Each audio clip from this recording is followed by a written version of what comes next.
Little Wolfgang is the last to give up. He's just 8 years old and he's standing on a beach that has been trying to get rid of him for hours.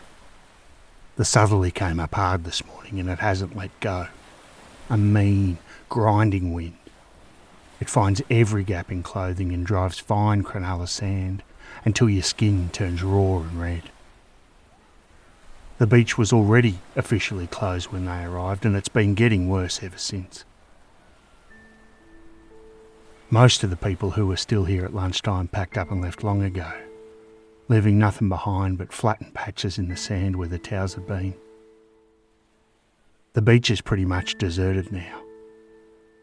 Just Wolfgang and his siblings, Peter, Trixie, little Norbert, and the bags they left behind, and the dunes to the north, and the wind, that bloody wind. He keeps his eyes fixed on those dunes. They're enormous, 15 metres high in places. From where he's standing, there's no seeing into them. There's only the line where the flat beach tilts upward and the sparse marram grass gives way to bare sand. And beyond that, nothing. Just the dunes. Marianne and Christine went into those dunes at around 1 o'clock. They said they wouldn't be long. It's 5 o'clock now. The younger children in the group stopped watching the dunes an hour ago. Norbert's sitting on the beach, his head down, trying to keep the sand out of his ears, his eyes. Trixie stopped talking, very unusual for her, and Peter's on his feet, trying to convince Wolfgang that they need to get out of there. They need to get back to the train station by 6 o'clock. The wind drives a fresh sheet of sand across the beach. It hits Wolfgang across the shins, the chest, the side of his face. He squints into it, looking north, as if looking hard enough for long enough will produce something. A figure, a movement. 2 girls appearing at the ridge of a dune, with their arms full of bags and an explanation. But there's nothing. For the rest of his life, Wolfgang Schmidt will be asked what he saw that afternoon. The image of his sister Marianne looking back over her shoulder. She's laughing, and the dune's swallowing her.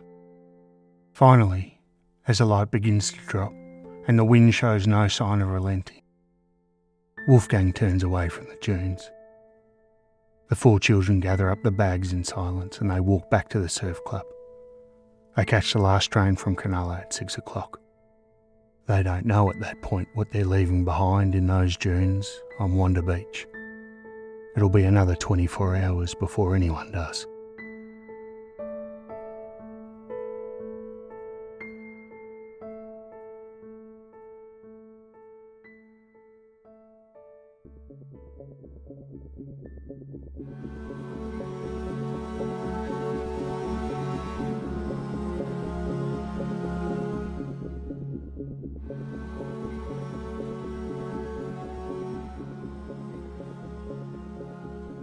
G'day and welcome to another episode of Struth, where we explore Australia's most perplexing mysteries, both famous and forgotten. And this one certainly falls in the former category. Just like to thank both Jocelyn and another listener, Jake, for reaching out and requesting this particular story. It is one of the most tragic tales in Australian history. It involves some horrendous things that happened to 2 young girls, so if that's something that you're not really prepared for today, just give this one a skip. I won't go into the gruesome details, but it's really challenging stuff nevertheless. It'll be the first episode of a 2-part journey into this haunting unsolved homicide, a case that launched the largest police investigation in Australian history at that time. A case with 3 credible suspects, DNA evidence that appeared after 47 years, and another semen sample that vanished into thin air. A case that changed forever the way Sydney parents thought about letting their children catch the train and go to the beach alone. This is the story of Marianne Schmidt and Christine Sharrock, 2 15-year-old best friends who walked north into the Wanda sandhills on a January afternoon in 1965 and never came back.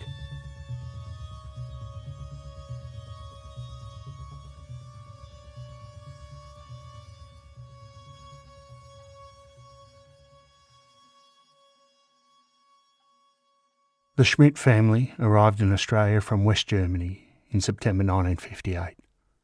Helmut Sr. was a hard-working man with 7 children and a new country to build a life in. The family spent a bit of time in migrant hostel at Unexplained, then in the country town of Temora before settling in Sydney on Brush Road, West Ryde in 1963. But by then, Helmut's health was failing. He'd been diagnosed with Hodgkin's disease, and in June 1964, just 7 months before the murders that we're going to talk about today, he died. Elizabeth Schmidt was left a widow with 7 children in a new country in a language she was still very much learning. In that December 1964, Elizabeth went into hospital herself for a major operation. The eldest child, 17-year-old Helmut Jr., took charge of the household. 15-year-old Marianne, quiet, careful, described by everyone who knew her as responsible and gentle, helped run the younger children's lives while their mother was in hospital. Next door, in a mirror of sorts, lived Christine Sharrock. Christine's father had died when she was 3. Her mother had remarried and moved away, so Christine had chosen to live instead with her maternal grandparents, Jim and Jeanette Tighe, and it was the Tighes' house on Brush Road that sat alongside the Schmidts. When the Schmidt family moved in, Marianne and Christine found each other the way that girls do, gradually at first, and then completely. They became, according to everyone that knew them, absolutely inseparable. It's important to note that neither girl was known to go out with boys. Neither ran with a wild crowd. Their social life was centred on their homes, their families, and each other. On New Year's Day, 1965, the 2 girls had taken a trip to Cronulla together, catching the train south, walking the beach, eventually wandering north into the Wanda sandhills. Diary entries Marianne left behind suggested they met some boys and perhaps even kissed them. It reads like the small rebellion of a responsible girl who'd been looking after others for a long time, old before a year. And inevitably, they decided to go back. Elizabeth, still in hospital at this time, gave permission for Marianne and Christine to take the 4 youngest children to the beach the following weekend. Rain on the Saturday postponed the trip by a day, and that's why they went on Monday the 11th. A southerly wind was blowing, and Christine's grandmother stood at the door that morning and said, "Don't go today, love. You've got the 4 little ones with you. It's too far." But Christine said it would be fun to walk along the Wanda sandhills again. The 4 youngest children, Peter, Trixie, Wolfgang and Norbert, were dressed and ready. So the group set off for West Ryde station at 8:30 in the morning.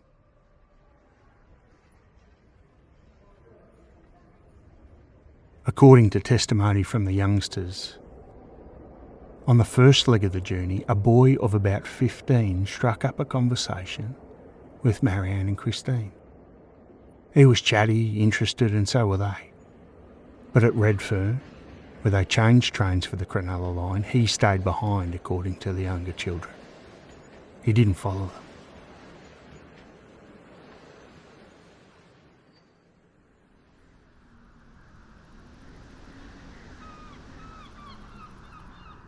They arrived at Cronulla at around 11 in the morning.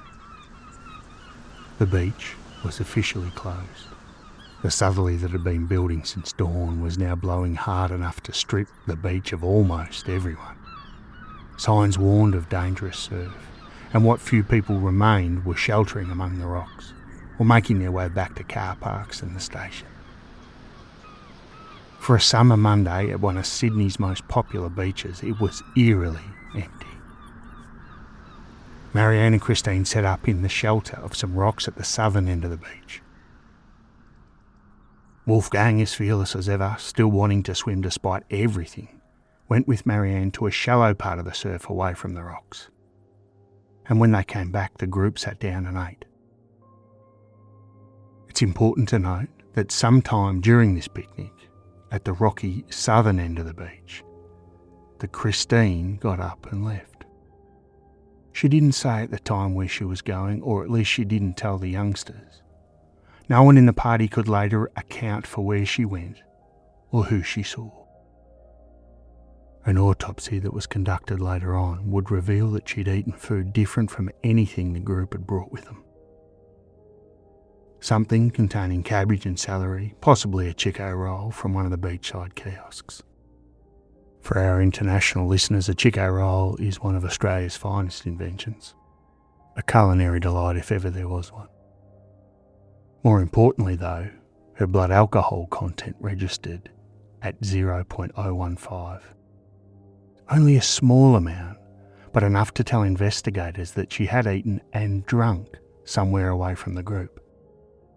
Somewhere during that absence, Christine had met someone that bought her a drink. When she came back to the rocks, nothing was said, nothing within earshot of the younger children. And the decision was made to walk north, up the beach, toward the Wanda Sandhills, where the girls had been on an earlier visit. They'd leave their bags here and come and collect them later on. The younger children were restless by the time they reached a point approximately 400 metres north of the Wanda Surf Club. The wind was biting, fine and stinging any exposed skin. The younger ones began to complain. They stopped behind a sandhill for some shelter. It was here that an important decision was made, a fateful decision. Marianne told the younger children to wait. She and Christine, she said, were going back south to the rocks to collect the bags that they'd left behind. They would come back and everyone would go home together. But as they walked off, Peter realised they were heading the wrong way. He yelled out after them. Marianne looked back over her shoulder. She smiled or laughed. The accounts of this moment differ slightly, as accounts tend to do when we're talking about young children. And she and Christine kept walking, north, deeper into the dunes, away from the rocks and the bags, and away from the four waiting children. Where were they going? And why were they going there?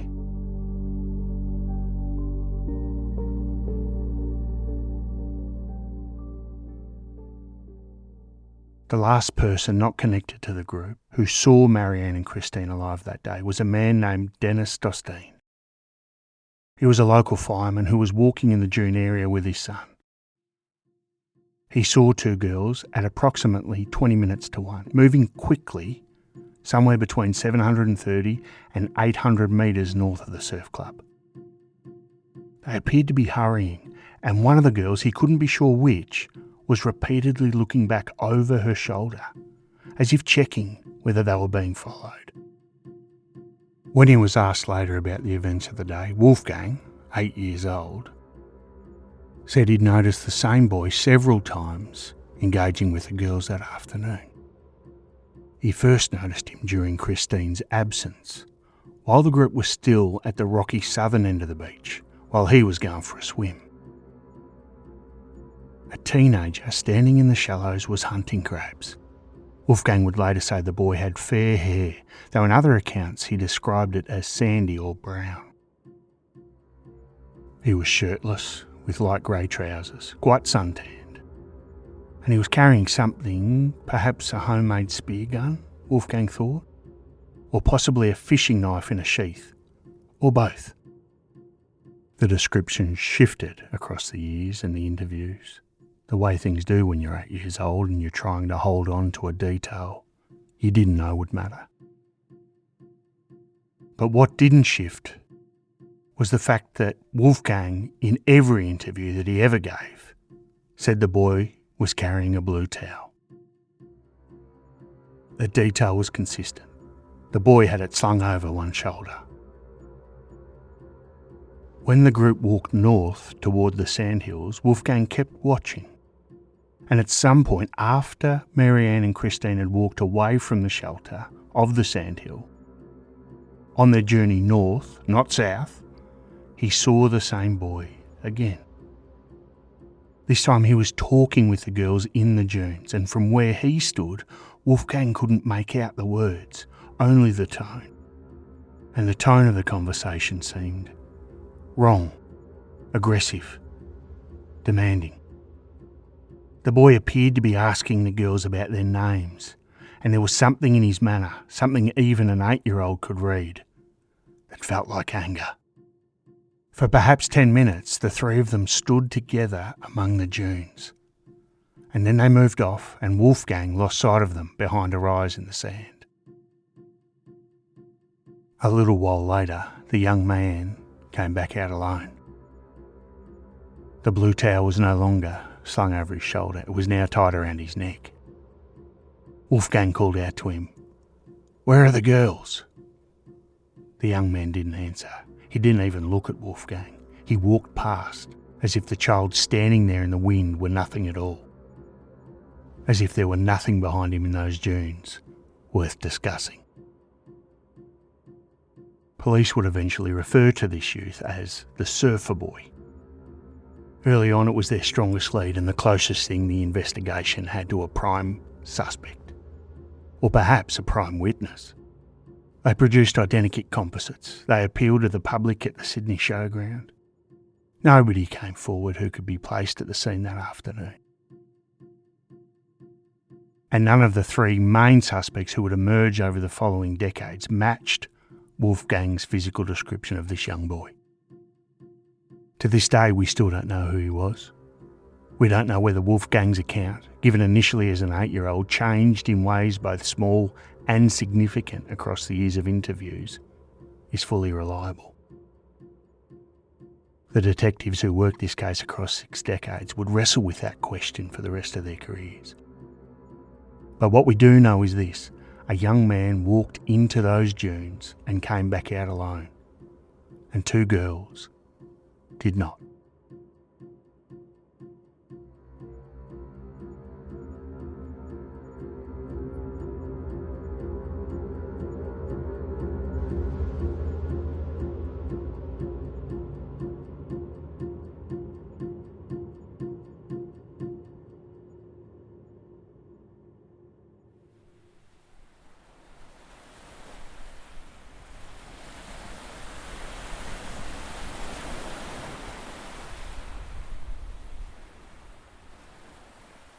Peter Smith was just 17 or 18 years old. He was walking through the Wanda Sandhills on the afternoon of Tuesday, the 12th of January, the day after the murders, with 3 young nephews in tow. The southerly wind had eased overnight and the dunes had the particular stillness of the day after a storm, scoured and pale, the light falling flat and even across the sand. It was then that he noticed something half buried near the base of a dune. For a moment, long enough that he remembered it afterward, his brain told him it was a store mannequin, the kind that gets dumped in desolate places. Pale, oddly arranged, not quite making sense. But then he looked closer. He had found Marianne Schmidt. She was lying on her right side, her left leg bent at the knee. Her throat had been cut so deeply that her brother Hans, who was later shown photographs by police, would say that she'd been almost decapitated. She'd been stabbed multiple times. A short distance away, Christine Sharrock lay face down, the sole of her foot touching Marianne's. She'd been struck on the back of the skull with a blunt instrument and stabbed 14 times. Her body showed defensive wounds. She had fought. There was also a drag mark in the sand, 34 metres long. At intervals of roughly 3 metres, the sand was darkened where the dragging had stopped and then resumed. Someone catching their breath. Christine had run, and she'd almost made it, but she'd been caught, beaten, and dragged back, slowly. Both girls' clothing had been interfered with and semen was found on both. But the autopsies confirmed that they'd not been fully assaulted. Their attacker had been interrupted or had panicked or had been driven by a violence that moved faster than desire. Both girls still had their money and their personal belongings. Nothing had been taken. This wasn't about robbery.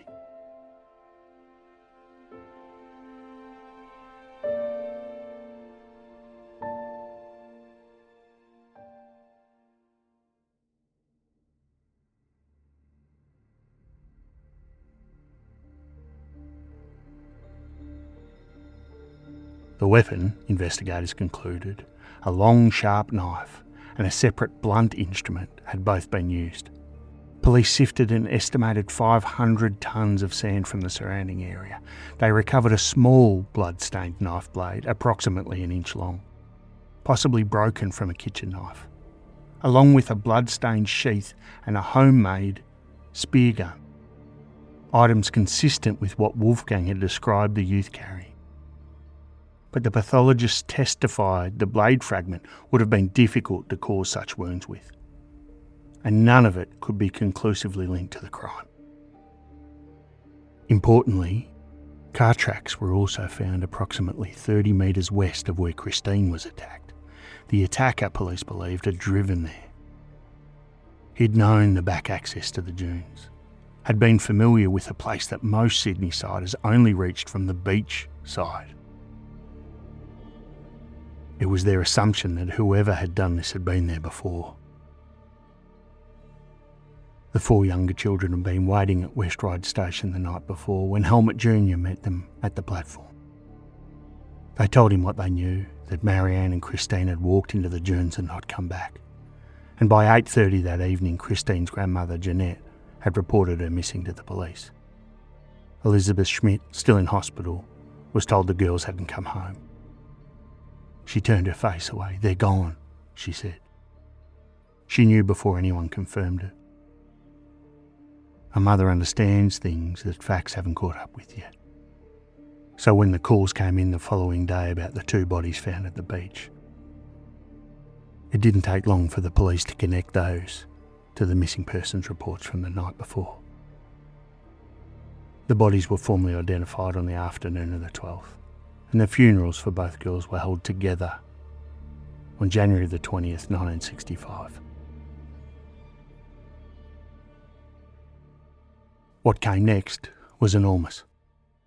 New South Wales Police launched what became at that time the largest criminal investigation in Australian history.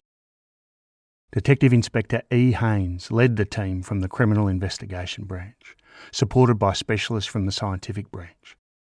Commissioner Norman Allen made public appeals for information within the first weeks. A reward of £10,000, the equivalent of roughly $300,000 today, was posted in February 1965. The numbers are staggering, even now. By the time the coroner handed down his findings in April 1966, approximately 7,000 people had been interviewed. By 1981, that figure had risen to more than 16,000, including around 5,000 people treated as potential suspects. The case file would eventually exceed 10,000 pages. Police displayed identikit composites of Wolfgang's Blue Towel Youth, or Surfer Boy, at the Sydney Showground in March 1967, appealing to the public to come forward. Composite images were also published in every newspaper in the state, but nobody came forward who could be placed at the scene. Frustratingly, the investigation was hobbled from the beginning by a series of compounding problems that no amount of manpower could overcome. That southerly gale on the day of the murders had emptied the beach of witnesses at precisely the moment that mattered. The dunes themselves, enormous, shifting, subject to constant wind, destroyed or buried physical evidence almost as fast as it was identified. The sand gave nothing back. And the very nature of the Wanda Sandhills in 1965 worked against investigators in a way that was almost impossible to address. The dunes at the time were known for activities people did not wish to acknowledge. Casual sexual encounters, nudity, and other things that would not survive police scrutiny. Many people who'd been in the area for those types of activities on that Monday simply refused to come forward. A man seen wearing a corrugated iron mask over his face. Another man approaching beachgoers with pornographic magazines. Sightings that raised obvious questions but led nowhere, because the witnesses were themselves afraid of what an honest account might cost them. And one lead was almost lost entirely. A laundromat attendant saw a man washing heavily bloodied clothing in the days after the murders. But she didn't take his details, and the garments were never secured. The 4 younger Schmidt children faced a different kind of ordeal. There was no child protection framework in 1965, no mandatory counselling, no protocol to shield them from the grinding machinery of a major investigation. They were brought to Cronulla police station and questioned. Their faces appeared freely in newspaper photographs. Wolfgang, 8 years old, gave his account of the boy with the blue towel to detective after detective across interview after interview. And each time, inevitably, small details shifted. A feature added, a certainty softened. The investigators who needed his testimony most were the same ones who understood best how little certainty it could actually provide.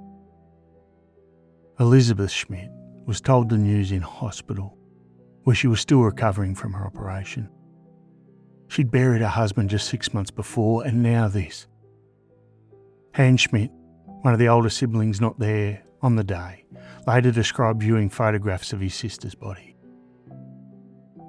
He said saying goodbye to Marianne was incredibly heartbreaking. Back then there was no counselling.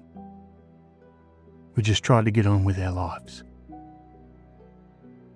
In April 1966, 15 months after the murders, the coroner handed down his findings. Homicide by person or persons unknown. The reward remained in place, converted to 20,000 Australian dollars when decimal currency was introduced the following year. It's never been increased. A detail that says something, perhaps, about the slow deflation of institutional hope. The investigation, however, did not close. In the technical sense, it's never closed. But by the late 1960s, the active inquiry had effectively wound down. Officers moved on to other cases. That file grew thick, but then sat still. The Wanda Beach Murders had become a cold case, which is another way of saying a case in which all the urgency has nowhere to go.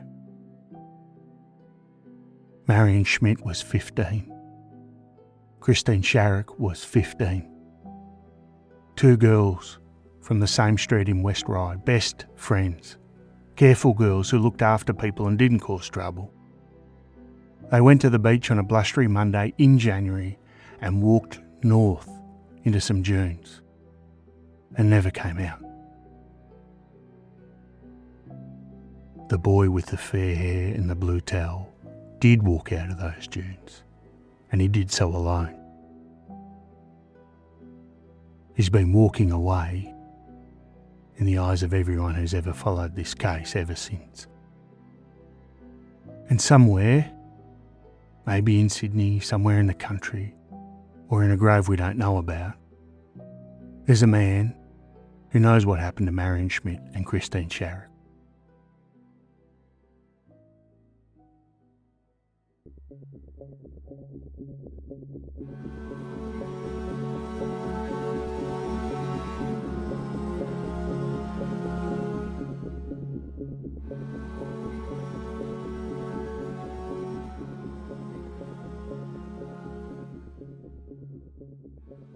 In part 2, which will be released on Friday, we'll take a look at the suspects.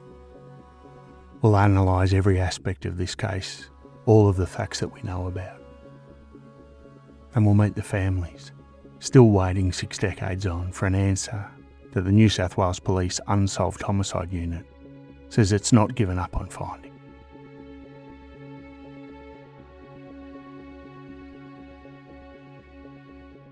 Thanks again to listening to another episode of Struth, or at least the first half of one. A big thank you to Jocelyn and Jake for requesting this show. It's really great when listeners reach out and leave comments, send emails, struthpodcast@gmail.com. If you don't want to miss the second half of this story, make sure you hit subscribe or follow on your podcasting platform. And I'd really appreciate it if you shared the show with a friend as well. Until next time, cheers.